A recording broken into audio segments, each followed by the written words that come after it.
Being the country mouse is so much better. A peaceful life is where it's at. Some characters are tragic not because of what happens to them, but because of what was denied to them from the very beginning.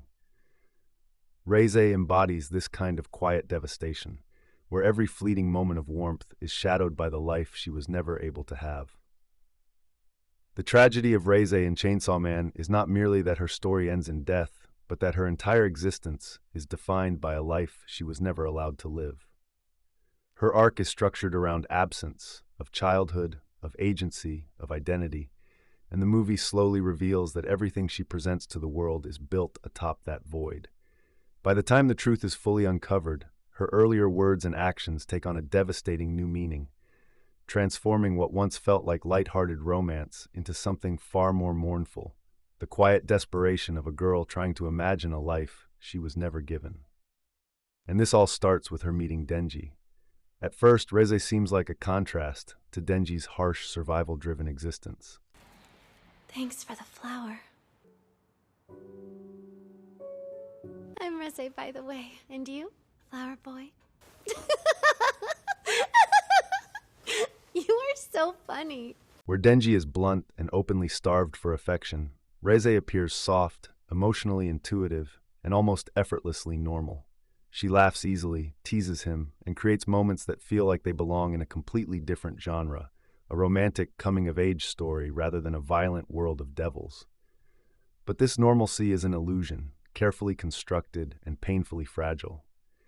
It is not that she has a normal life and offers Denji a glimpse into it. Rather, she is performing what she believes a normal life should look like. This distinction is crucial because the movie deliberately withholds her past until the very end. When Reze encourages Denji to want more than the bare minimum, when she questions why he isn't in school, why he settles for so little, it initially reads as a moral challenge. She seems to represent a worldview that Denji lacks, one shaped by ordinary expectations of youth, education, friendships, and the assumption that life should be more than mere survival. You've seriously never been to school? Not even when you were a child? Nope, never. It's about a secret room found, one that's full of orphaned children. Their bodies used for military experiments. Maybe I should say it's messed up. The girl who lured Denji in was one of the kids from that room. You're a teenager, but they don't let you go to school. The government shouldn't allow that. A weapon created to serve the Soviets. But once the truth emerges, that she was an orphan turned into a Soviet experiment and molded into the bomb devil, her words collapse inward. They are no longer advice from someone who knows better. They are the longing of someone who never had the chance.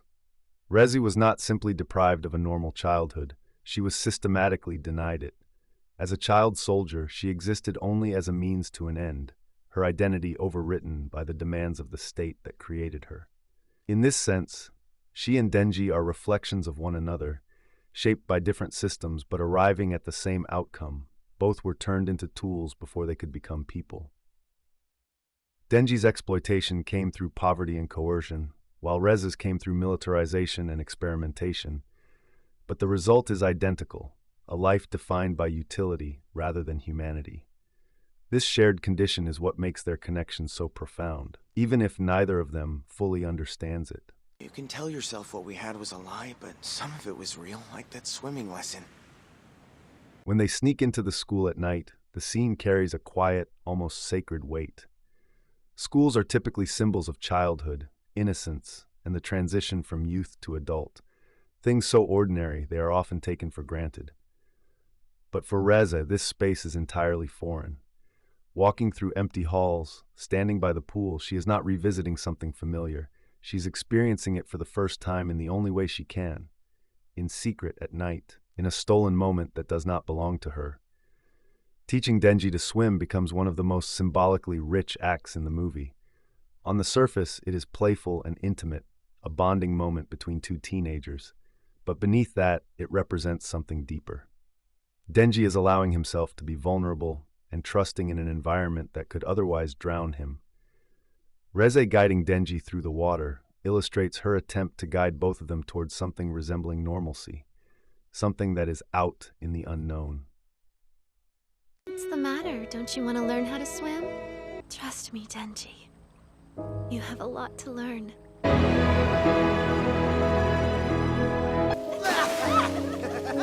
Yet there is an inherent tragedy in this. She is teaching him how to navigate a life she herself does not know how to live. Her later revelation as the bomb devil does not negate these moments, it intensifies them. The violence she unleashes, the brutality she exhibits, all exist alongside the tenderness she showed Denji. This duality is not a contradiction, it is the result of her upbringing. She is both the weapon she was made into and the girl she might have been. The tragedy lies in the fact that these two selves cannot coexist peacefully. One must always destroy the other. When Reze asks Denji to run away with her, the question is, in many ways, a plea for liberation. Running away would mean rejecting the systems that defined them, abandoning the roles of devil and hunter, weapon and tool, and attempting to exist as something else. For Denji, this is an appealing but uncertain prospect. For Reze, it is everything. This moment is the closest she has ever come to choosing her own life. We can run away together. I'll be able to give you a happier life, I promise. One day we can go to school. Why is this such a hard decision to make? Yet even here, the movie underscores her tragic awareness. She recognizes that Denji is conflicted, that there is another force, embodied by Makima, holding him in place. Makima represents control in its most insidious form, not just physical domination, but emotional and psychological manipulation. Where Reze offers Denji a chaotic, uncertain freedom, Makima offers structure, purpose, and the illusion of care. Denji's hesitation is not a failure of feeling, it is evidence of how deeply he has been conditioned. Reze's reaction, her violent reveal, her attack, is not a betrayal, but a collapse. In that moment, the fragile world she tried to build with Denji shatters. She reverts to the only identity she has been allowed to fully inhabit, the weapon. The tragedy is that this reversion is not entirely voluntary. It is the role she was trained for, the one that always reasserts itself when the possibility of something else slips away. You monster! And yet, despite everything, she still chooses to turn back at the end. Her decision to abandon safety and return to Denji is the culmination of her life. It is the first truly free choice she makes, one not dictated by orders, survival, or conditioning. She knows the risk. She understands that Makima will not allow her to live if she steps out of line. But she chooses to go anyway, because the brief connection she shared with Denji represents something she cannot abandon, the possibility that she is more than what she was made to be. This is what makes her death so devastating. Reze is not killed as a villain, nor even as a soldier. She is killed as someone trying to reclaim her humanity. In her final moments, she reflects not on her mission or her failure, but on the life she never had. The fact that she never went to school becomes a central, haunting detail, not because school itself is extraordinary, but because it represents everything ordinary that was denied to her.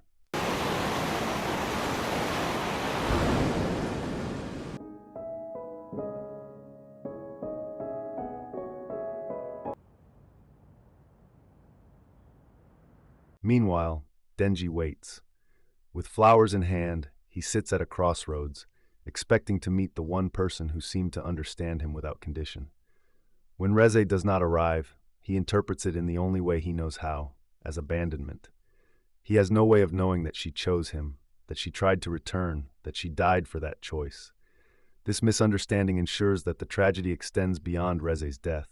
It shapes Denji's future, reinforcing his belief that he is only ever worth the bare minimum, that genuine connection is something that will always slip away from him. In this way, both characters are denied resolution. Reze dies just as she begins to assert her identity, and Denji continues living without the knowledge that he was ever truly loved for who he is. Their story does not end with closure, but with absence, of truth, of understanding, of the life they might have shared. Ultimately, the tragedy of Reze is inseparable from the world that created her. I work at a cafe called Crossroads. What about my heart? Denji's heart! Does nobody want that? She is not an isolated victim. but a product of systems that turn children into weapons and then discard them when they attempt to become human. Her relationship with Denji briefly challenges that system, offering a glimpse of an alternative, a life defined not by utility, but by choice and connection. But that possibility is extinguished before it can take root. What remains is not just grief, but a lingering sense of injustice. Reze and Denji's story is not tragic because it ends badly. It is tragic because it never had the chance to truly begin. It is a story of stolen childhoods, of identities imposed and never escaped, of two people who found in each other a reflection of what they had lost and what they might have become.